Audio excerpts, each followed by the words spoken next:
अस्सलाम वालेकुम नाज़रीन और सामीन। आज हम जो वज़ीफ़े हैं यानी कि खतूत हैं, ख़त लिखना है, उनके मतलब देखेंगे। ये एक ख़त है और देखेंगे कि इसमें कितनी सारी गलतियां हैं और कितना दुरुस्त है। तो सबसे पहले हम देखेंगे कि नाम जो कि बहुत ज़रूरी होता है भेजने वाले का, वो लिखा हुआ है, और उसके बाद उसका एड्रेस, घर नंबर, पोस्टलाइज साल यानी कि पी ओ बॉक्स नंबर, और उसके बाद शहर का नाम।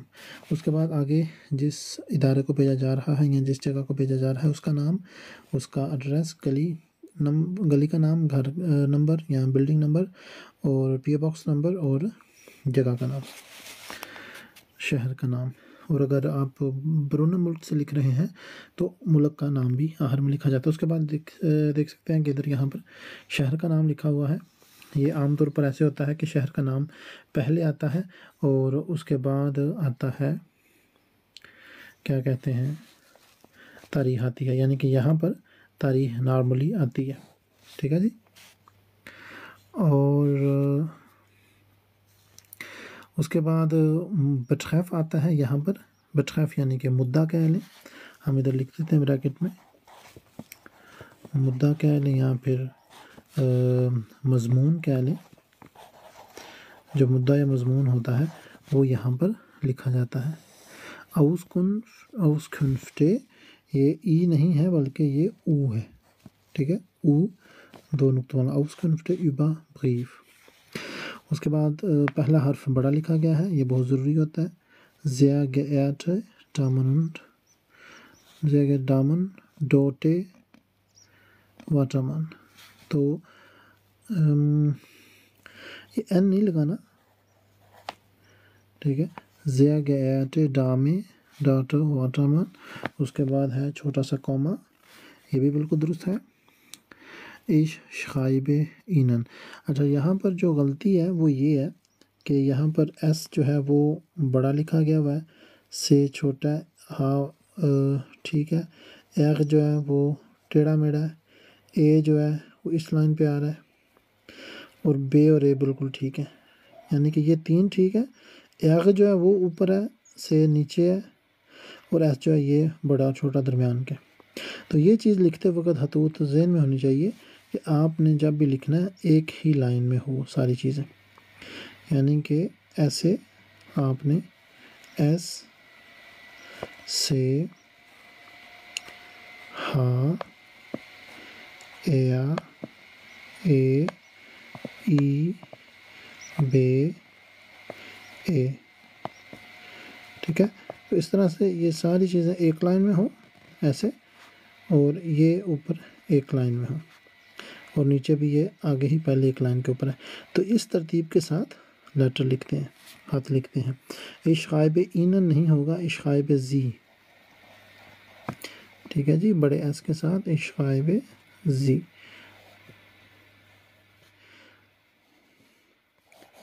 इश्क़ाइब होइटे का हाँ छोटा लिखना है, ये गलत है।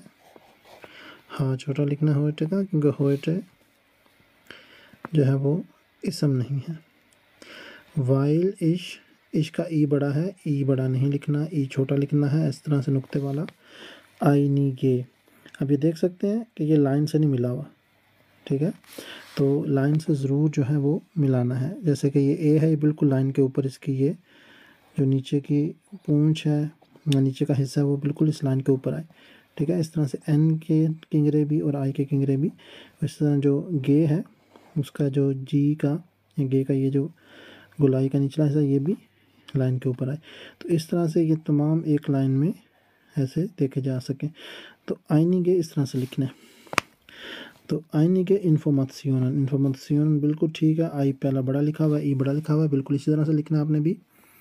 इन्फॉर्मेशन यूबा भी ठीक है, बेगूफ का बे बड़ा लिखा हुआ है, ठीक होगा। बेगूफ लास्ट खाफ्ट वागन फागा उस बिल्डू, बेगूफ लास्ट खाफ्ट वागन फागा। über Beruf Lastkraftwagenfahrer। ये जो है ये उन्होंने कोशिश किया इकट्ठे लिखने की, तो ये ठीक है। Lastkraftwagenfahrer ये एक ही लफ्ज़ है, अगर एक ही लफ्ज़ के तौर पर लिखा जाए तो सिर्फ इसका पहला हर्फ बड़ा लिखा जाएगा और बाकी तमाम छोटे लिखे जाएंगे। आउसबिल्डिंग, अब देखें ना, पहले बेवकूफ़ लिखा हुआ है, बाद में आउसबिल्डिंग लिखा हुआ है, तो एक चीज़ लिखी जाएगी। यहाँ आप कहेंगे कि मुझे मालूमात चाहिए आउसबिल्डिंग के मतलब, जो बड़ी गाड़ियाँ चलाने वाला ड्राइवर होता है उसकी तरबीती काम की ट्रेनिंग लेने वाले आउसबिल्डिंग जिसको कहते हैं उसके मतलब, या फिर उसके पेशे यानी कि बेवकूफ़ के मतलब। ठीक है, मेश्ते आहर पे लिखा है, ये बहुत ज़रूरी है क्योंकि जब भी आप कभी कंजंक्शन वाइल या फिर व्हेन या फिर इस तरह इस्तेमाल करें तो जो फेल है वो हमेशा आहर पे चला जाता है। तो ये हमने कुछ गलतियां हाईलाइट की हैं। उसके बाद एक पैरा ख़त्म हो गया, आगे दूसरा पैरा एक लाइन छोड़ के लिखा है, ये भी एक अच्छी चीज़ है, एक प्लस पॉइंट है। तो पहला हर्फ उन्होंने बड़ा लिखा हुआ है ख्योनटेट, ख्योनटेट जो है ये गलत है, ख्योनटन होगा। ठीक हो गया, ख्योनटन जी बिट्टे, ख्योनटन जी बिट्टे wie viel Jahr der Ausbildung machen, wie viel die Subjekte in einem Jahr। तो वो पूछना ये चाह रहे हैं, könnten Sie mir bitte mitteilen, könnten Sie mir bitte mitteilen, क्या आप मेरे साथ शेयर कर सकते हैं, wie viele Jahre dauert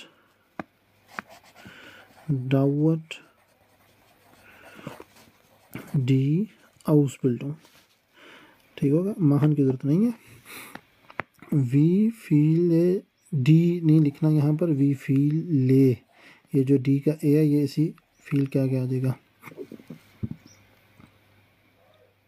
we feel जुबियक्ट भी कह सकते हैं, वैसे जर्मन लोग कहते हैं फैशा। फैशा की स्पेलिंग है FACHA, ये फैशा की स्पेलिंग नहीं, FA सॉरी, FACHA फैशा। वी फील फैशा im ersten Jahr, im नहीं इन einem Jahr, पहले साल में ना, वो असल में ये कहना चाह रहे हैं कि पहले साल के अंदर। ठीक है, वो एक साल और पहले में फ़र्क होता है, तो इम कह लें, इन एस्टम कह लें या इम एस्टन कह लें। ठीक है, तो ये हम काट देंगे, आइनम नहीं है, या हम कहेंगे क्योंकि आइन का मतलब होता है एक और एस्ट का मतलब होता है पहला। ठीक है, तो पहले साल में कितने मज़ामीन पढ़ाए जाएंगे, फैशा पढ़ा। इन के बाद आप कह सकते हैं, या फिर आप कह सकते हैं इन एस्टम, आप यूँ कह सकते हैं, या फिर आप कह सकते हैं इम एस्टन। जब मफूली हालत में पहले आ गई तो फिर हमने एन जो है अकुजाटिव जो है वो हमने बाद में रखना है। ठीक है, या फिर हम कहेंगे इन एन के साथ और एम आहर में, या फिर एम पहले और एन आहर में, इन एस्टम या इम एस्टन। तो वो पूछना ये चाह रहे हैं कि वो आउसबिल्डिंग करना चाह रहे हैं। तो जो आउसबिल्डिंग है वो 2 से 3 साल की होती है, तो पहले साल के अंदर उनको कितने मज़ामीन पढ़ाए जाएंगे। तो उन्होंने लिखा हुआ था क्योंटट जी बिटे वी फील या डेया आउसबिल्डिंग माहन, तो मैंने उसको दुरुस्त करके ये बनाया है कि क्योंटन जी मियाँ बिटे माल मिट थाइलन वी फीले याग डाउट डी आउसबिल्डिंग। वालेकुम सलाम रहमतुल्लाह। वी फीले फैशा या फिर जुबियक्ट जिंद इम एस्टन या, तो यहाँ पर आएगा जिंद, जिंद, जिंद इम एस्टन या। उसके बाद was es seines schwer Namen und wo es denn Standort। तो जहाँ तक मुझे लगता है वो ये पूछना चाह रहे हैं कि was ist seines Semester, यानी कि उनको लगता है कि आउसबिल्डिंग के अंदर सेमेस्टर होते हैं। वालेकुम सलाम रहमतुल्लाह सलाम। हाँ, लेकिन वस इस ज़ाइनम सेमेस्टर नहीं होना चाहिए, यहाँ पर होना चाहिए था कि वी फीले सेमेस्टर नामन und wo es der wie viele Semester nehme ich und wo ist der Standort। यानी कि कौन सा सेमेस्टर मैं लूँ और जो स्टैंडर्ड यानी कि लोकेशन जो है वो किधर है। तो ये जो जुमला है ये हम यूँ लिख सकते हैं, बना सकते हैं कि वी फीले Teile यानी कि हिस्से। वी viele Teile hat die Ausbildung, Ausbildung के कितने हिस्से हैं। Wie viele Teile hat die Ausbildung und welche kann ich nehmen, या oder welche kann ich verkürzen, यानी कि मैं कौन से कम कर सकता हूँ या कौन से मैं ले सकता हूँ। Die Friedrich पता नहीं क्या लिखा हुआ इन्होंने, Zufall, die Friedrich Zufall GmbH und Co. internationale Spedition und welche Produkten transportieren machen, यानी कि वो उस कंपनी के बारे में बताना चाह रहे हैं कि जो फ्रीडन सूफल GmbH und कंपनी है वो बैनुल अक़वामी चीज़ों की डिलीवरी करती है या चीज़ें बेचती है दूसरे ममालिक में, जो कि वेल्शे प्रोडक्टन ट्रांसपोर्टिंग महन, जो कि प्रोडक्ट्स की ट्रांसपोर्ट करती है। तो ये तकरीबन एक ही बात है, दो दफ़ा उन्होंने लिखी हुई है मुख्तलिफ लफ्ज़ों के अंदर। तो बंदा इस यहाँ पर ये लिख सकता है कि जो D Friedrich Zufall GmbH und Company internationale Spedition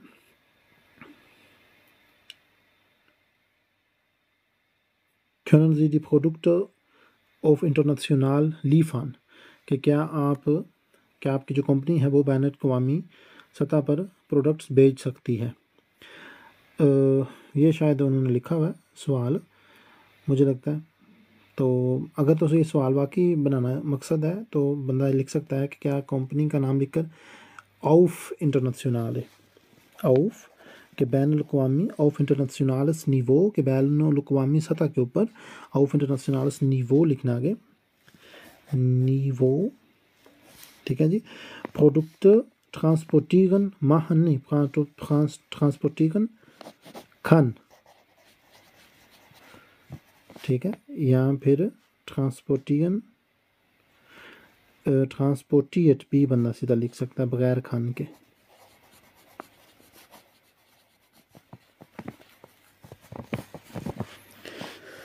ट्रांसपोर्टिएट Khan पहले फिर लगा जा सकते हैं। अगर सवाल ही पूछना है तो खान ज़्यादा पहले लगेगा। Khan D Friedrich Zufall GmbH und Co. auf internationales Spedition ja, oder internationales Niveau Produkten transportieren, कि क्या ये कंपनी जो है वो बैनुल अक़वामी सतह के ऊपर प्रोडक्ट जो है वो ट्रांसपोर्ट कर सकती है। उसके बाद यहाँ पर लिखा हुआ नीचे Ich warte auf Ihre Antwort, तो यहाँ पर एक पुंक्ट होना चाहिए था सबसे पहले, और ये यहाँ पर एक खाली लाइन होनी चाहिए थी, और यानी कि ये जो है ये एक लाइन नीचे आना चाहिए था। मिट फाउंडेशन ग्रोसन में हम देख सकते हैं कि ये एफ़ बड़ा लिखा हुआ है, एफ़ बड़ा नहीं लिखना, एफ़ छोटा लिखना, इस तरह से मिट फाउंडेशन ए एन आएगा, ठीक है, और ग्रोसन आएगा और उसके बाद कॉमा आएगा, और फिर जो है हसन यानी कि नाम है आपने लिख देना है, फैमिली नेम या लास्ट नेम जो होता है वो आप लिख सकते हैं इसके नीचे, ठीक हो। तो ये मैं लाइव अपने यूट्यूब के चैनल पर अपलोड कर दूंगा, आप वहाँ से बार बार देखकर तो लेटर कैसे लिखा जाए या उसमें से गलतियाँ कैसे दुरुस्त की जाए वो आप समझ सकते हैं। जो दूसरी एक ज़रूरी बात है वो ये है कि आपने हमेशा से कोशिश करनी है कि पैरे बना कर लिखें, यानी कि दो तो नहीं 4-5 लाइनों का एक पैरा, जैसे कि भाई ने 1-2 लाइनों का पैरा बनाया हुआ है, फिर 3 लाइनों का, फिर 2 लाइनों का, और फिर ऐसे, तो ये एक अच्छा तासुर पैदा करता है, पता चलता है कि आप पढ़े लिखें, ठीक हो गया। तो इस तरह से जो है लाइनें बनाकर, लाइनें खाली छोड़कर पैरे की शक्ल में आपको लेटर लिखना चाहिए, चाहे आप आंस लिख रहे हैं चाहे से सॉय लिख रहे हैं। हाँ, ये वीडियो मैं अभी अपलोड करने लगा अपने यूट्यूब पर, और आप वहाँ से बार बार देख सकते हैं और जर्मन